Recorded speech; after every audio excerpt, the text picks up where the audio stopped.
All right, so we're gonna bring out the most attractive cast on television. So we're gonna start with Pam, Kristen, Bauer,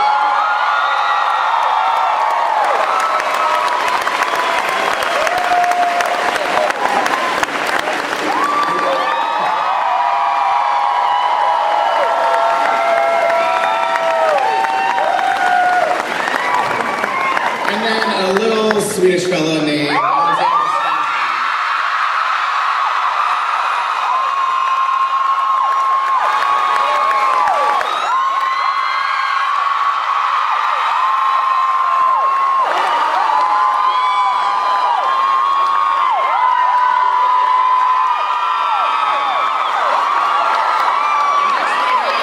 Jesus, Kevin Alejandro.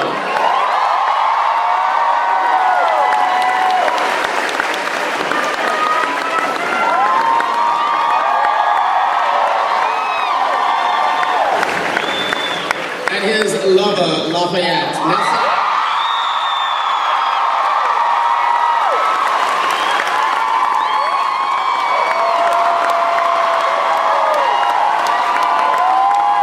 And we have Jessica, Deborah Ann Wall.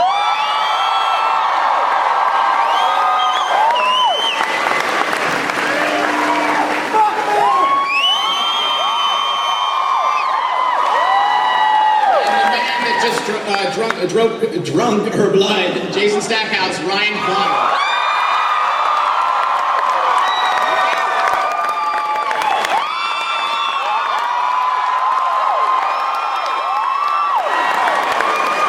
The totally badass Tara, Rutina Wesley.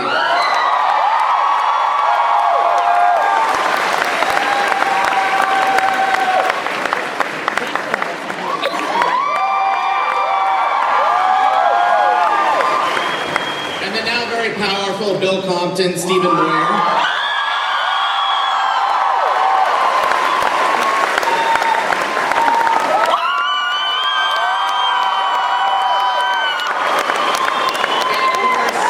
Suki, Anna Paquin.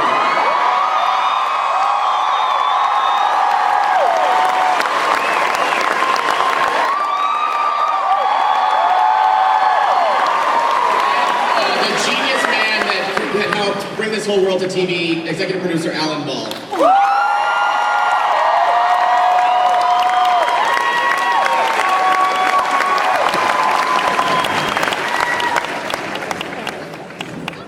So Alan, I want to start with you. You know, we've seen serial killers, like Maynard's, a crazy sheriff, now there's witches. Does Bonton have some like amazing tax credits? Like, why are people living here? There's not even like a really good restaurant. There's like a bar. Oh, Merlot's is fine cuisine. Okay. All right. Come on, if you could live in Bonton, wouldn't you? Well, actually, I feel like I have a crush on the bartender. And I want to ask you, in the premiere, Eric said he thought there were two Sookie Stackhouses, two sides, basically. Do you feel that way? Do you think she's sort of split into two different personalities? Yeah, I do. I think there's part of her that's still this very sweet, very innocent little girl, and then there's the part of her that has really dirty vampire sex on a regular basis. More than regular, probably. With possibly multiple vampires. And maybe one werewolf. Maybe.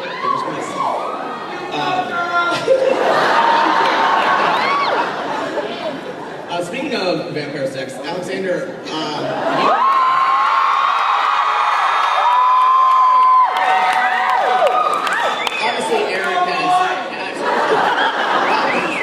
obviously Eric has had his memory erased, and you've been so funny for these last couple episodes. Have you enjoyed sort of playing the lighter Eric Northman? Yes.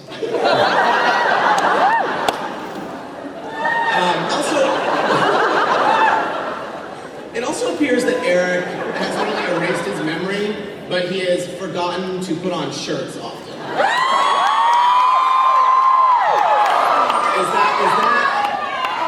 Is that an acting choice, or is that a witch, from the witch curse? Well, there was a bit of a problem because Silky finds me out in the woods on the, and I don't really have any clothes there. And then when she brings me home, we had to figure out this outfit, where does it come from? Like, it's probably not Jason's, because, right? Well, I'm just thinking like with this, it might be Hoyt's, that's kind of what we figured, that it's something that Aunt Suki found at her house, something that Hoyt might have forgotten there. The sweatshirt and the sweatpants and all that. Alan, do you know whose outfit this is?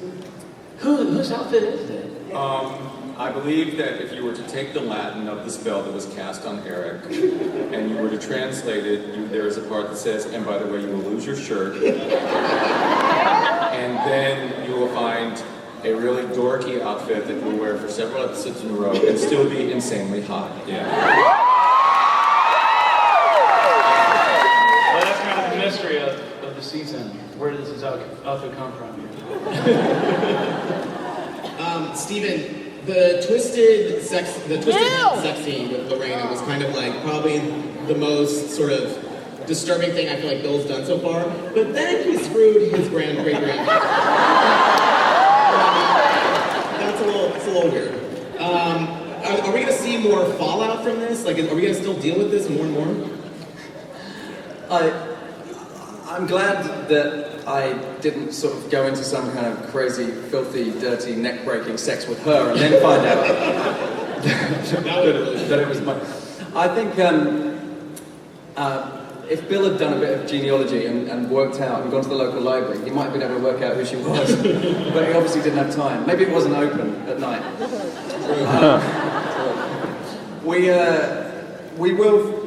They do see each other again. We'll see them see each other again. But Bill has kind of got bigger fish to fry. Okay. Keep it bubbling. Let's see. Nelson, I feel like Lafayette, does he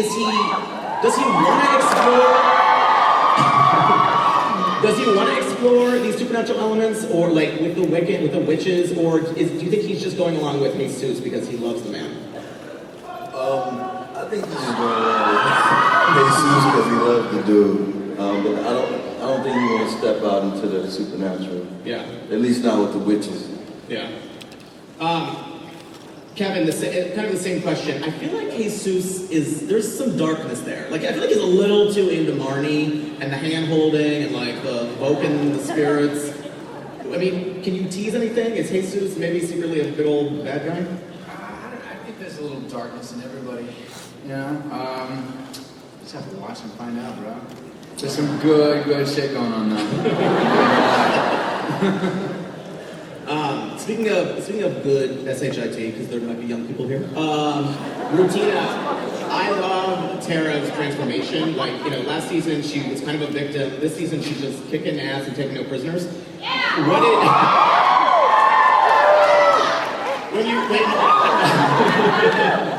When you found out that this kind of evolution, what did you think? I mean, not only was Tara a lesbian, she was a lesbian cage fighter. That's quite a twist. What did you think about that? Yeah, well, I secretly love the UFC, so I was sort of like awesome when I got the script.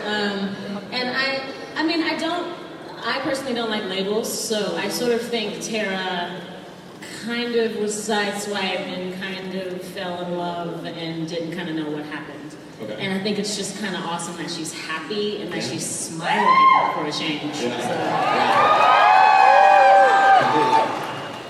Ryan, Jason isn't so much smiling lately. How long were you strapped to that bed naked, being like ritualistically raped by the hotshot? How long did that take, like that entire process? I mean, I read the first episode and I thought, well, this will probably keep up for maybe another half episode, and it sort of continued for about 4, and it's really interesting for an actor. I know Anna had it sort of at the end of, midway through the second and third season, where she was sort of strapped, well not strapped, but she was on a hospital bed for some time. It's interesting as an actor when all you have to use is your face, and sort of particularly for Jason, who's known as being a very physical type of guy. So for me to really sort of draw that back, and I don't know, I think it was a nice challenge, but he was enjoying the fact that he's now being called Ghost Daddy. I think he actually likes it. Who's your Ghost Daddy?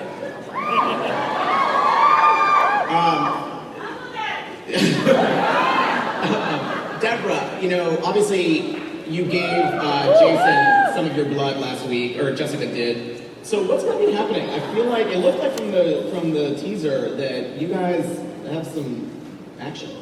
Yeah, I love you, Deborah! Thank you! You're too young to watch our show. You should be allowed to watch those.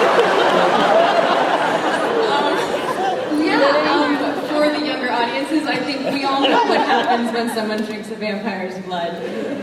But I'm actually more interested in what happens once the effects of that V wears off. How do the feelings transform or continue from then on? And Kristen, I want to talk about your awesome face-off with Marnie last week.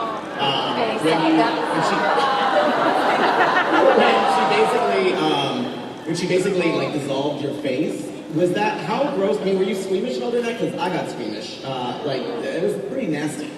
We worked really hard to make you squeamish and everybody else, but really doing it is a whole technical, many-hour experience. It starts with being encased in plaster from here up, and they make a cast of my head, and then 9-hour day where we did a makeup test, and then 9 hours shooting it. And in my mind, the direction I had, Kristen, was find the hole and push up. And I thought, only on True Blood is that going to be the only direction I get in the scene. So there was like a little hole with tapioca pudding and coffee grounds mixed together that I had to find. You see, that's what we wanted to create. So for me, it's a really technical thing. It's not gross, but I'm very happy to hear if it was. This is, I guess, kind of for Alan and Anna and Alex. Will Eric remember his time with Sookie now? Like, once his memory is restored, will he remember this? I feel like that's too much to give away. I think that's that moment. If it comes, if you know it's coming, it won't be as good. Okay. So no, yes, maybe. Kind of going along with the love triangle. I mean, Stephen and Anna, do you guys think there's hope for Bill and Sookie? If they're gonna be together again?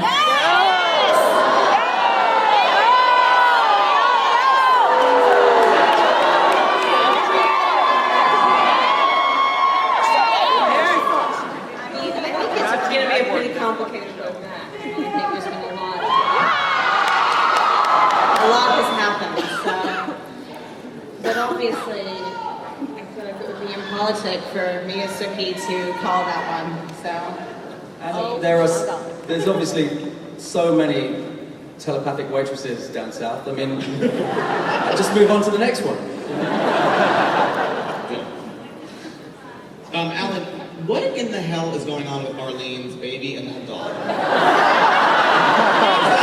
Is it like Chucky? Is it going to come along? Is it like talking? Can you tease anything? Will we find out? We will find out what it is about that doll that makes it creepy, and it's something really creepy when we find out what it is. Is the baby evil? I don't know. Do you guys think the baby is evil? That cute little baby, you think he's evil?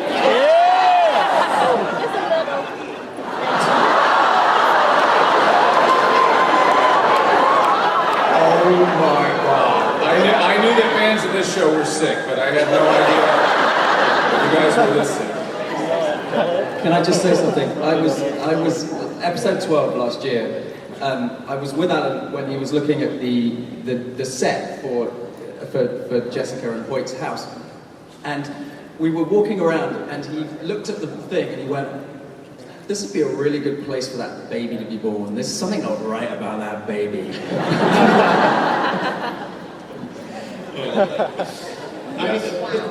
The question that everyone keeps asking, I feel like, and people, especially on our website, people just keep asking this: will we see the famous shower scene between...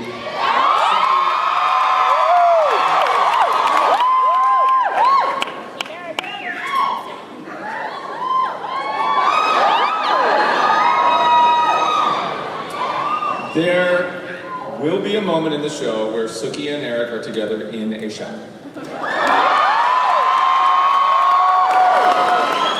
It may not exactly be what happens in the books. It may be weirder and dirtier. Maybe. This is a question that I got over Twitter. What, for all of you guys, what's been your favorite part of this season so far? Has there been like one moment in the first 4 episodes that you like really loved? Well, I personally enjoyed the ritualistic gang rape of Jason Stackhouse. By the inbred hotshot Rare Panther women. There was actually a bizarre sense of enjoyment in that for me too. It's nice to get that human contact every now and then, and I feel like it's a bizarre sense of therapy for me, so I'll take it. Thank you. Does anybody else have any favorite moments? Cage fighting. What did you say? I like that too. Cage fighting. Oh, totally. Yeah, that's awesome. I really enjoyed the swimming in the sun. Oh, yeah. You don't get to go to the sun very often. That was very nice. I would say throwing eggs at Jim Parrott. Anna, speaking of the lake scene, yeah, the sausage party, as you put it. Can you just take us through what that was like when you're standing next to Outseed and to Eric, and they're just both naked, and you have to give lines. I know your husband's right next to you, but can you just indulge in my question? I just want you to remember for one thing that I'm 5'4" 3/4", and Joe Manganiello is like a full foot taller than me. So let's just say proportion-wise, when I turn around and look at him.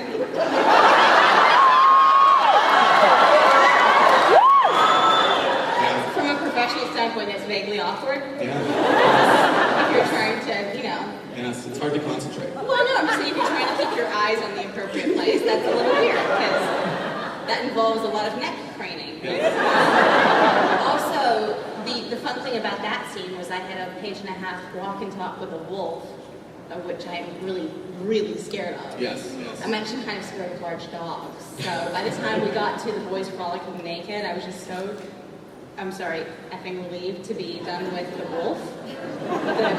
Who, by the way, was more interested in rubbing himself in cat pee on the trees and wanted to be anywhere but on his mark. But not to make it sound unromantic. It was Valentine's Day, though. That's good. So silver lining. So that was cute. Yeah. There's an upshot, I guess. I should have said this in the beginning, that Joe is actually, Alcide is filming a movie in Atlanta, and Sam Trammell's wife is about to have twins, so that's why they're not here. So sorry, that's what I should have said. Alan, I want to ask you, before we start opening up the questions to the audience, so if you all want to ask questions to the True Blood people, start getting in line. The True Blood comics debuted last year at Comic-Con and have been really successful. What do you think they bring to the brand, and why do they resonate so well with fans of these books and this show? I think it's, I'm just starting to understand. I've never done a genre show before, so I'm starting to understand all the different parts of the canon. I hope I'm using the terminology correctly.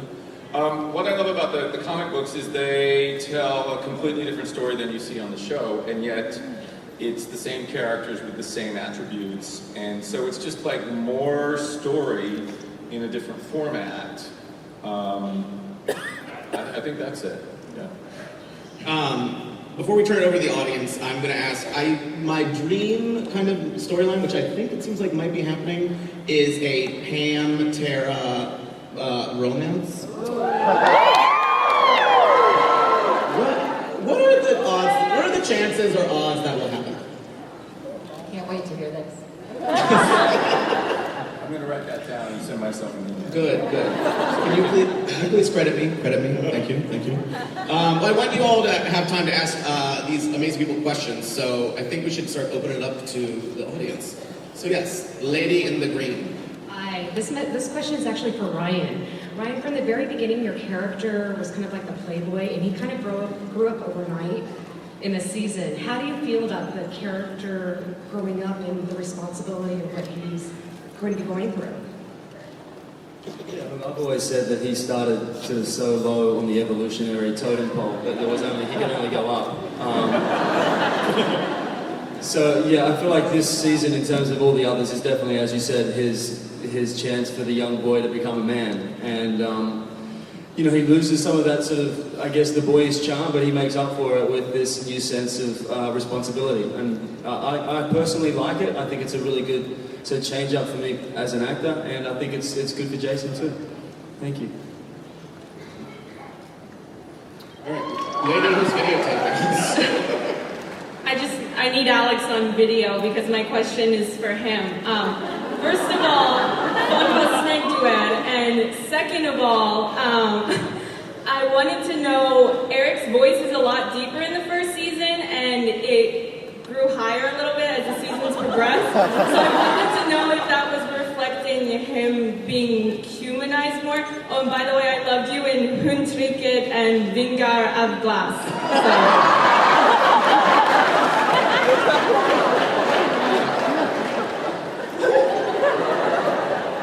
Are you filming me now? What was the first part of the question? Your voice, it's getting Yeah. higher.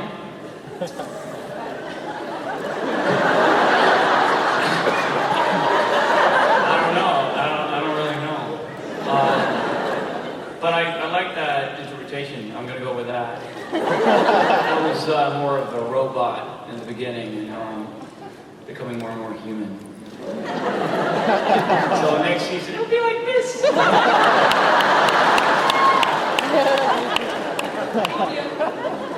Thank you. Thank you all for making our Sundays enjoyable again. We've seen how Eric and Bill were made. Are we going to see this season how Eric made Pam?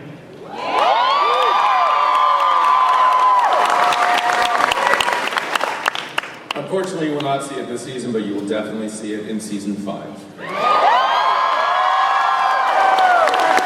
all really excited about that. Oh, my baby.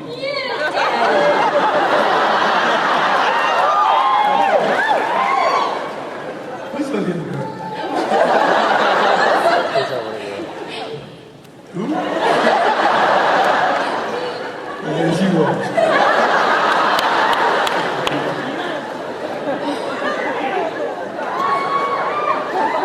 All right, gentleman in the hat. Nelson, I'd like to thank you for playing one of the most powerful gay characters on television.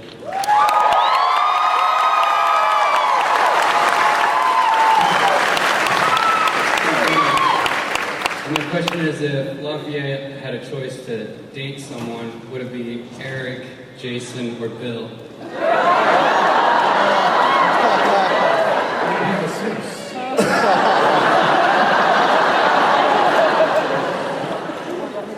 I must say I'm happy with the squeeze I got. I'm happy with Jesus. But I did all 4.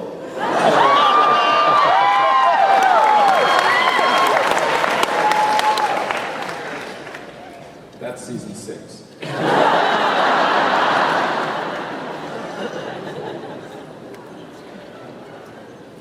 Hi, I'm Jimmy.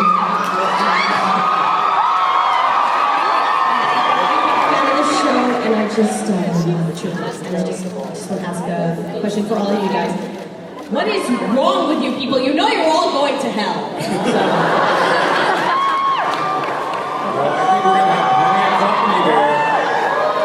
I think we will have plenty of company there because I think everybody in this room will follow us right there.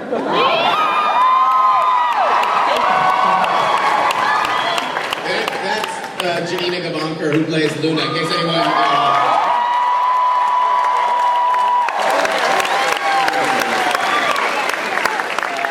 ladies, ready for war. What's going on?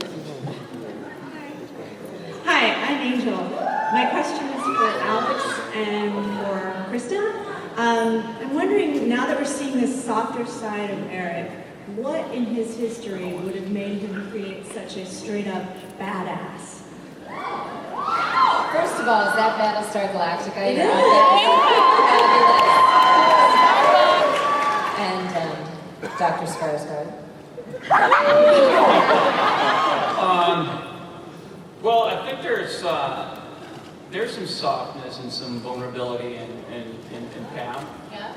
But I think both of us, or both of our characters, are kind of uncomfortable showing that vulnerability. And so kind of keep that. It's not till now, you know, when Eric gets amnesia that you see that vulnerability when it comes out. And it might take something like that for Pam to open up as well. She's really has only been vulnerable about her maker, Eric, and now losing her face. But I think How that could add to some. and you saw a bit of that end of season 3, like some tender moments. Mm-hmm. They're brief, but they're there.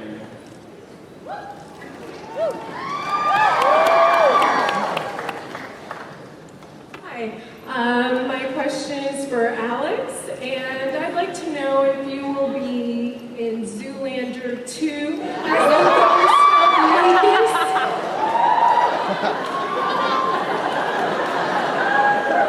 I think that's a question for Ben Stiller, but I like the idea.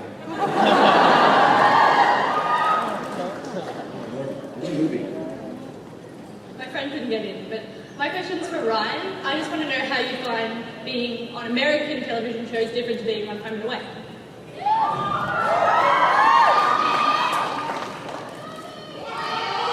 Home and Away was pretty much my first sort of acting job. It was my acting training, if you want to call it that. I mean, in terms of, I guess, just the amount of people that will actually see an American show, that's sort of, I guess, the main difference. Really, it's just acting. Acting is acting. You get into the character, you say the lines, and you clock in, you clock out. But I think this show in and of itself is a whole different beast. So I know I speak for everyone when I say we all feel we know how lucky we are to be in this kind of a situation, to know that we have this many people that want to sort of cram themselves into a room like this and sort of listen to us sort of talk away. Very lucky.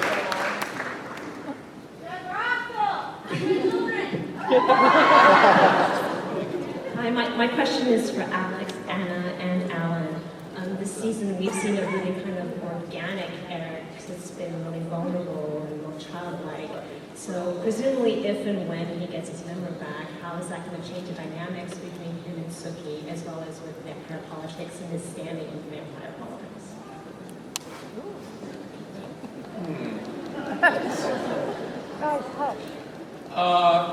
You know, that's a big question, and I would be giving away too much if I told how his memory return to him would affect him if his memory does indeed return to him. As far as his standing in the vampire community, the entire vampire community is pretty much under siege during this season, so I think the vampires are all going to stick together because they're fighting a common enemy. And that enemy is Michelle Bachmann.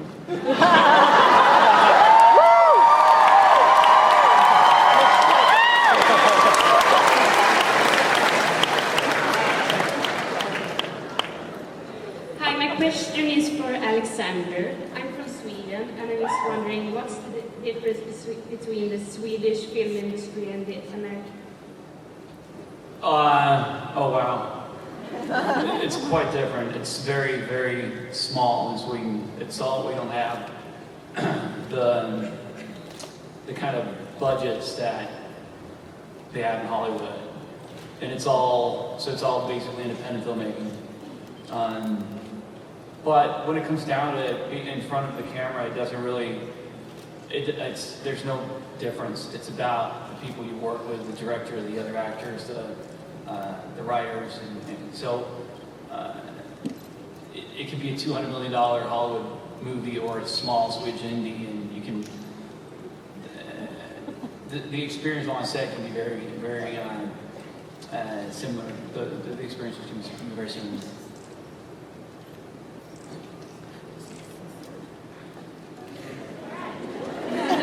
Next question. Oh, hi. My question is, well, Claudia, it was revealed that she helped bring out Suki's power, and now that she was killed, is that going to give Suki full control of her power, or is it going to lessen her power? I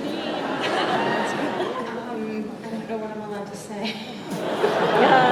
I will say this. Those of you who know the books know that fairies are born in litters and they're identical.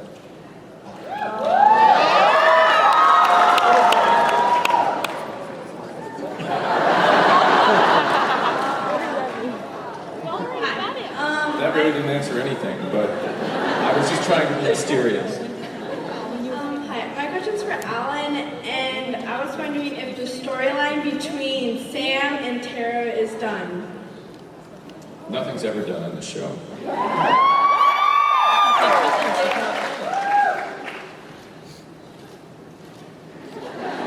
Hi, my question is for Anna's character. It seems as though she's not reading minds as much as she used to, and I was wondering if there's a part of the storyline that involves that.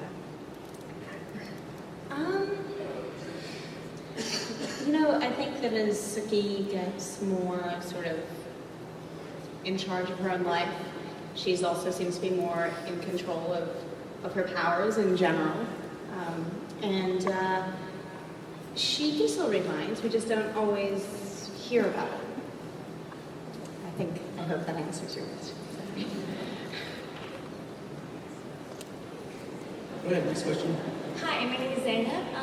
I'm curious if you guys know you have a huge fan in Turkey. Are you surprised at this fact and Mediterranean, Middle Eastern country is actually really interested in this show? And what would you like to say to your Turkish fans? Thank you.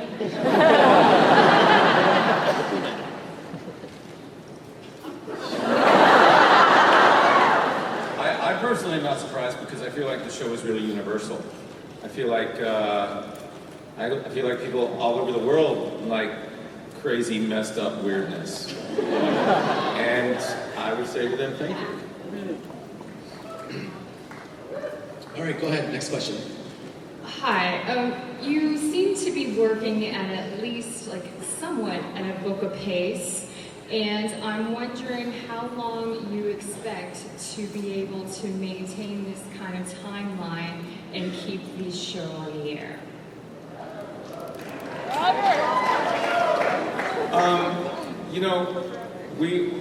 It's a very organic process, the way we break the stories, and we have borrowed things from books later in the series and put them in, and I think as we get further down the road, it will probably become less and less. This season is based on this book, this season is based on this book. But as far as, I think the show has a tremendous amount of life, and I hope to get to the point where it becomes a problem for us in the writer's room to explain why the vampires seem to be aging. Number 55.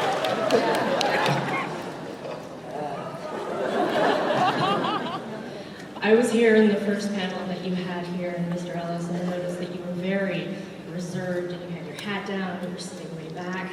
And as a member of the gay community, I can only assume what kind of reaction it was you were expecting from the audiences, especially being such a resoundingly gay character in the Deep South. What in your experience between that first panel in this room and now has changed, because you're sitting up and you look very much more animated? So what has changed in your perception of your character's reception? Well, I was scared. I was scared. I didn't know how public would receive a character that was so outlandish and bold in who he was.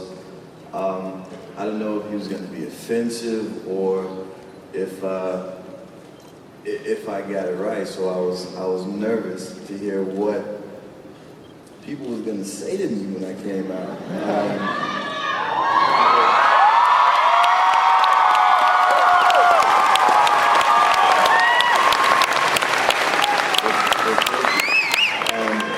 Plus, it was my first Comic-Con, and it was overwhelming. I was like, damn, there's a lot of them.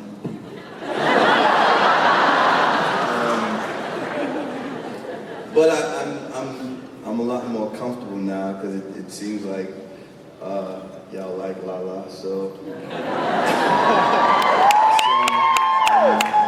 I'm all good.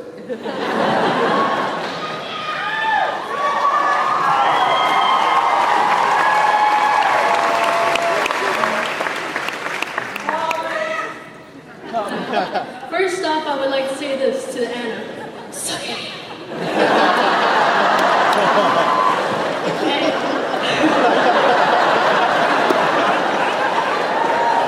My question is, all of you guys, your characters have superpowers, but where do you draw the energy to act for their normal lives?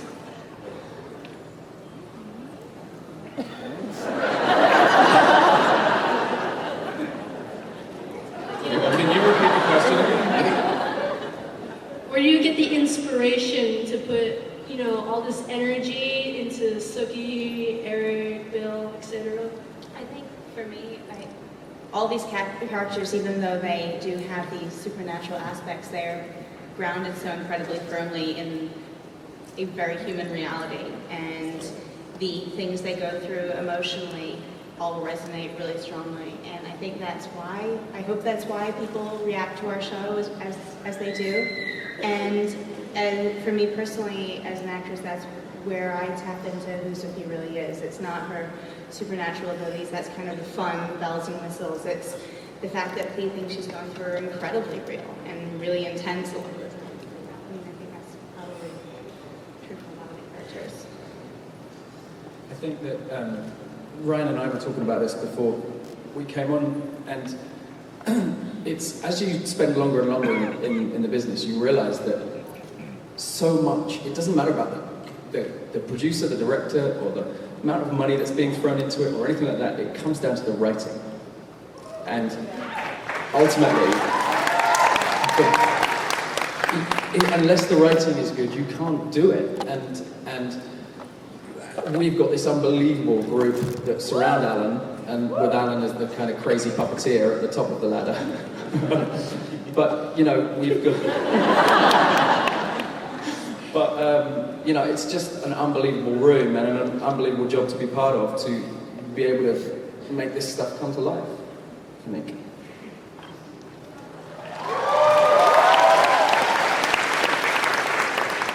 Hi, first thing first, my name is Brittany, but Nelson, can you call me Hooker really quick?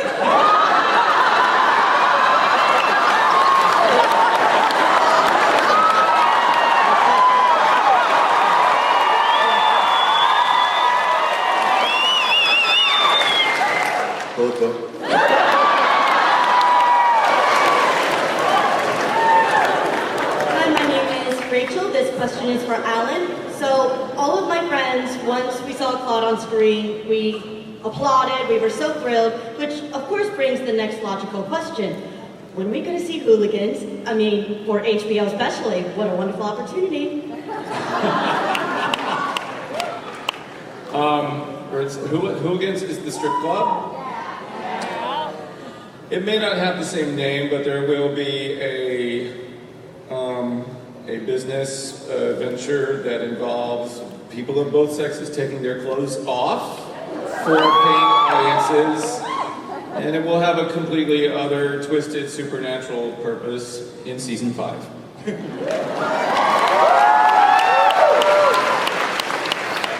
My name is Erica, and first I want to thank you for having the sexiest show on Sunday nights.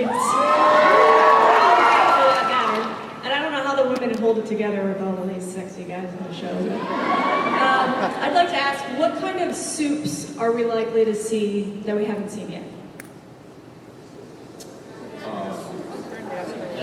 I know, I'm thinking. Soups, cream of mushroom.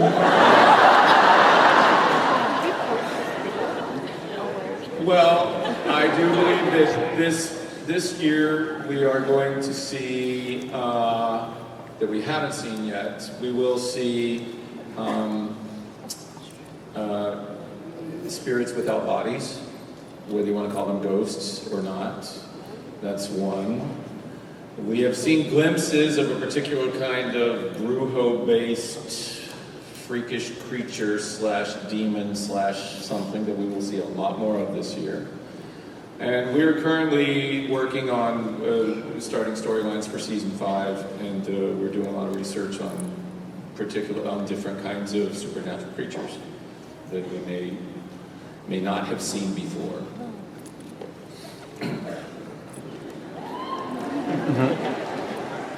Hi, my name is Elijah.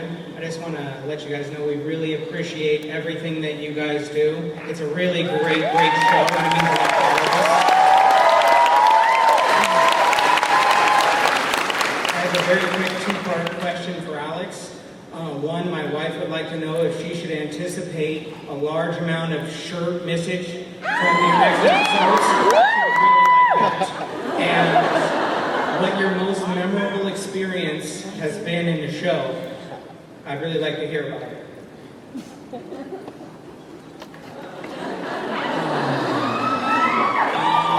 Yes, and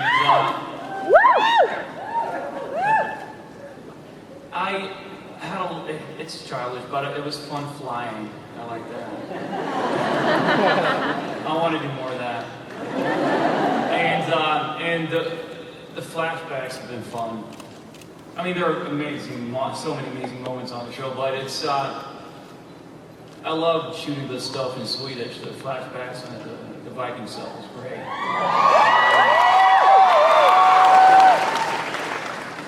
And it's just like, I always think those are great moments, and you get to learn, more about Eric, and Bill as well, obviously, and all these flashbacks, and where they come from, why they are who they are today. So those have been great.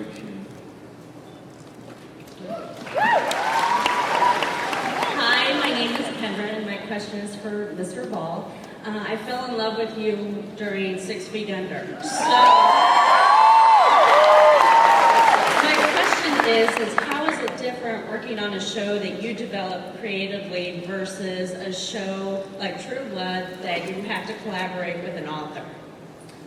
Well, I can only talk about 6 Feet Under and True Blood, just those 2 examples for myself. 6 Feet Under was a fantastic experience, and I wouldn't trade it for the world. It was a little depressing. True Blood is never depressing. True Blood is always fun. I get to work with this amazing cast of characters, these amazing actors, all of whom are really incredibly talented, incredibly professional, and incredibly good people, and that's so rare. I work with great producers and writers and designers and directors and editors, and everybody on the show is so great. And I think a lot of it has to do with the nature of the show being supernatural and so much outlandish, crazy stuff happening. I think we just really like to come to work because we have fun.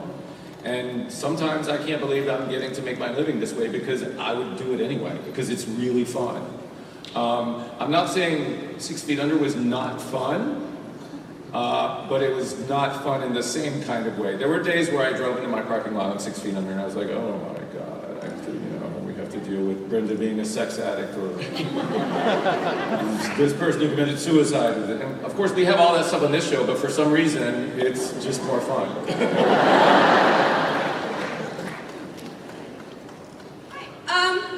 I think Pam is very much True Blood's head bitch in charge.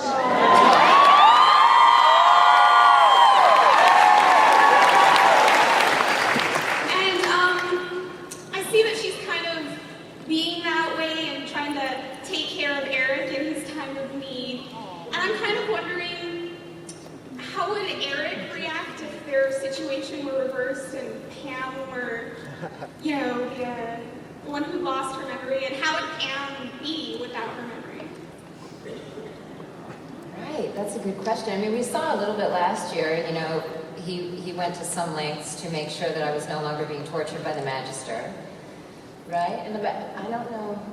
I mean, I like to think he would, you know, do everything to save Pam. Is that just me?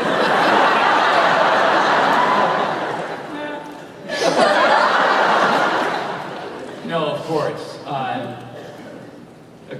Like Kristen said, it's, you see that last season, Eric is willing to die. He's willing to meet the true death for his progeny. He doesn't care a lot about many people or vampires, but Pam is it's a very special relationship.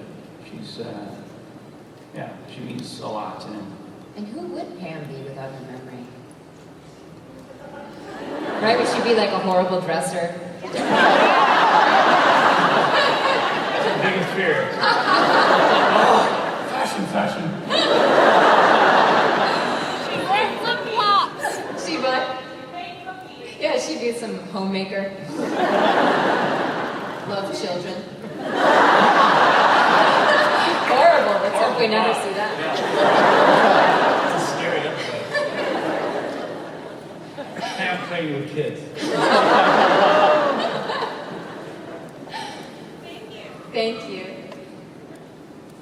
Hi, my name is Tanya, and I love all you guys. I love Alex, by the way, personally. I like you a lot. I'm not ready to say. I love you is a little strong. I want to baby steps. I can live with that. But there is potential.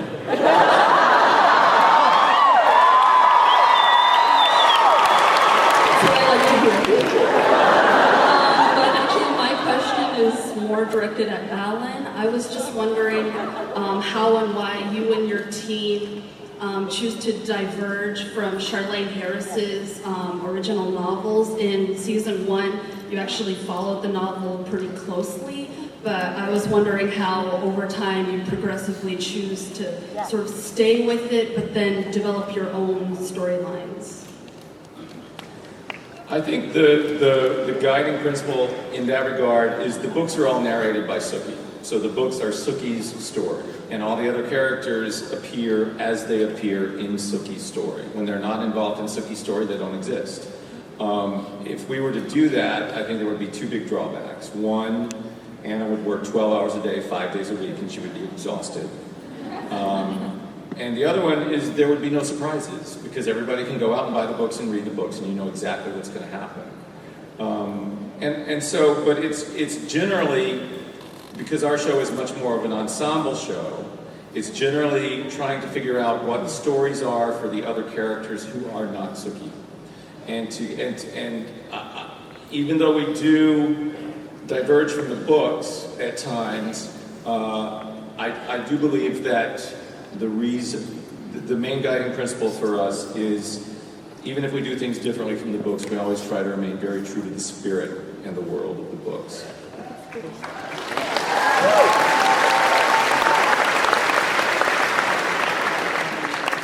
Hello, my name is Michael Scott, and I'm here because I love the show. And I'm here to ask a question for a soldier of mine who's deploying to Afghanistan. And she would want to know, what advice would your characters give to come home safe?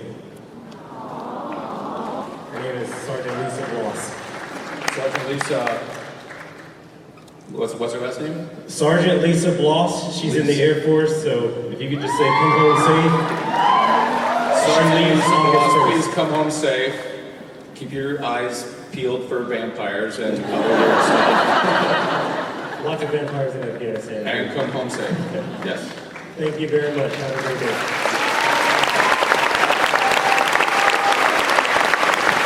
We have time for 2 more questions. Hi. My name is Steve-O, and first off, I would like to thank all of you for making my marriage relations a whole lot better.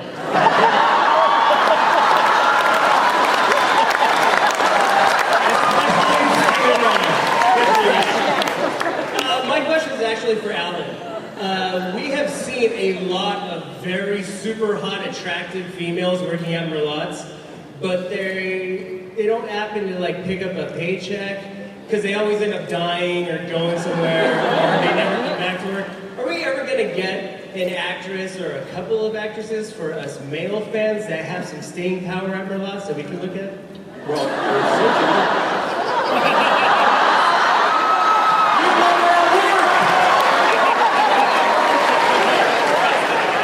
Yeah, she takes her clothes off all the time. I mean, just wait for this season. My God.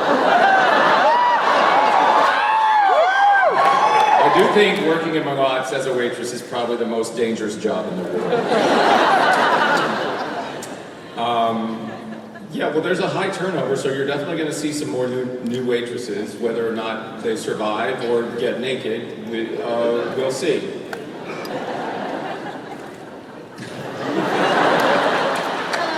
My name is Jessica, and I'm sorry, I'm getting nervous. Butterflies in my stomach just seeing you guys. We get butterflies too.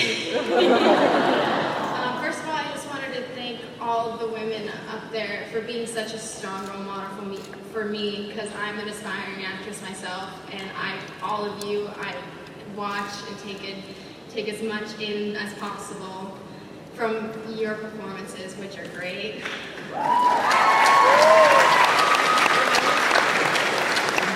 And if I could ask one question, but I can't, I would ask if Alexander could give me a hug. But I'm going to ask to ask you that. But I wanted to ask, how was the audition process for this show? Was it difficult or scary, or how did it go for you?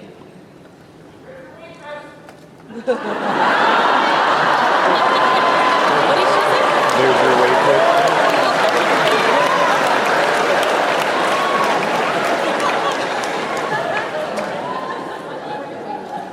I was working on a show called Generation Kill in Mozambique. So I was in Maputo, and a friend, I put myself on tape and sent it to Alan from Maputo. That's how it started. Did you just say Maputo? What is that? Maputo. You can say Maputo here. Really? I don't think so. It says there are going to be people under 18 here. Oh, shit. Oh.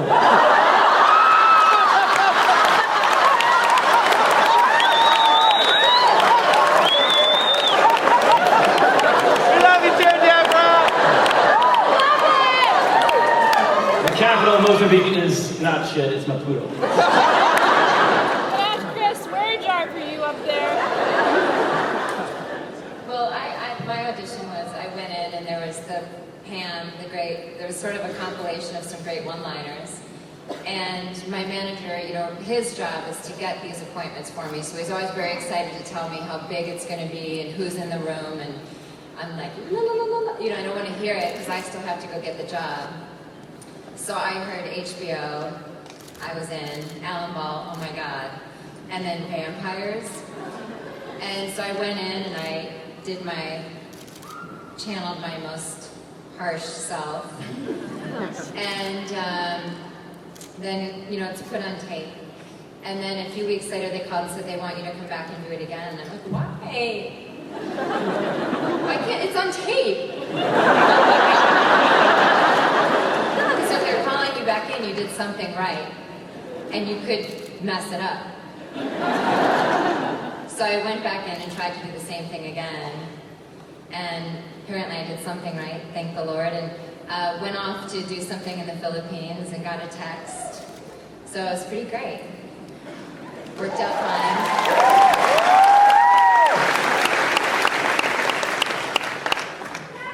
I believe in my audition, my last audition, I slightly cracked open my leg and thrusted my crotchet out. I think That's something you should remember about if you want to be an actress. I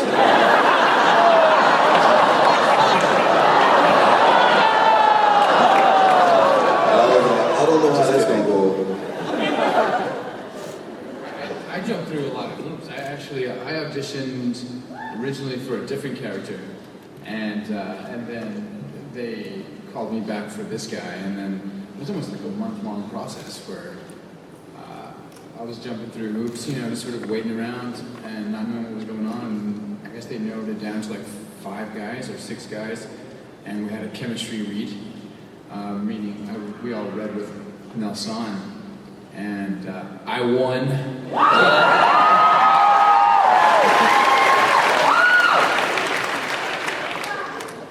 I love you.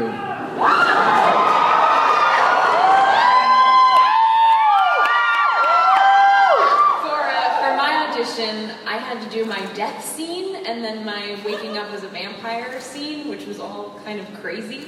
So I remember going into that room and lying on the floor and rolling around and eating my tears and screaming at the top of my lungs and just feeling kind of like a fool. But I guess it worked, so that's good.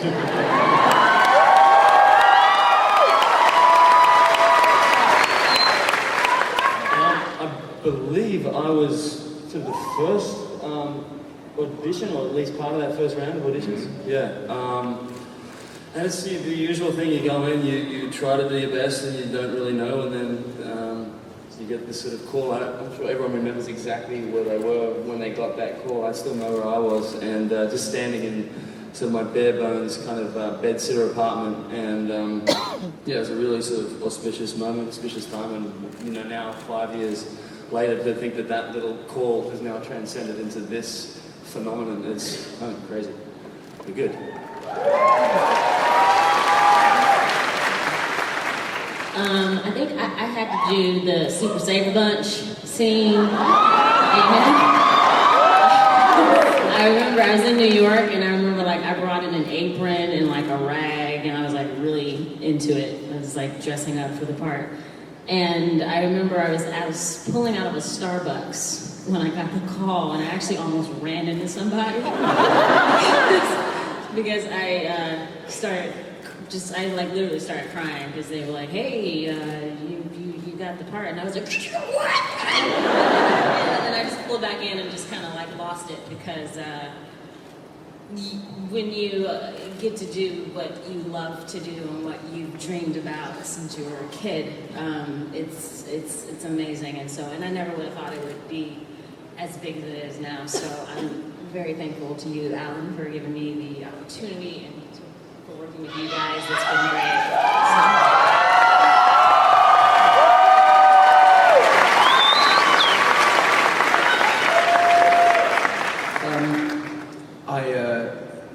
There's a few times you get the opportunity to, your agent asks you to put yourself on tape, and it's the one time in a way that you get the chance to put across something without having to be in the room and that nervousness of being in the room and doing it. And I'd read the script the night before, and as soon as I found out it was Alan, I put myself on tape the next morning, and then I just moved apartments, and I'd moved to this new place, and I put myself on tape, and I got home, I picked up my kids from school, and I got back to the house, and I'd been burgled, or burglarized, as you guys say. And I realized very quickly that my computer and all my cameras and everything that I owned would have been gone. And footage of the children growing up, all of that stuff. And I noticed some glass on the floor, and the kids hadn't really worked out what was going on, and I was trying to be strong for them. And I sat them down and I said, look, this is what's happened. This is, somebody's come into the house through the window and they've stolen everything. And my little boy ran into the bedroom and looked onto his bed and he went, "Dad, they didn't get Teddy." And I went, "Come here." And I sort of slid down the wall, holding them both. "I've got you two." And I got them to sleep. And literally, my manager rang and said they want to fly you to LA in the morning. And so it was a really interesting kind of thing from those moments of low to incredibly high. And the next day I got there and I walked into Alan's office, and I met Anna for the first time, and you know, it's been all right.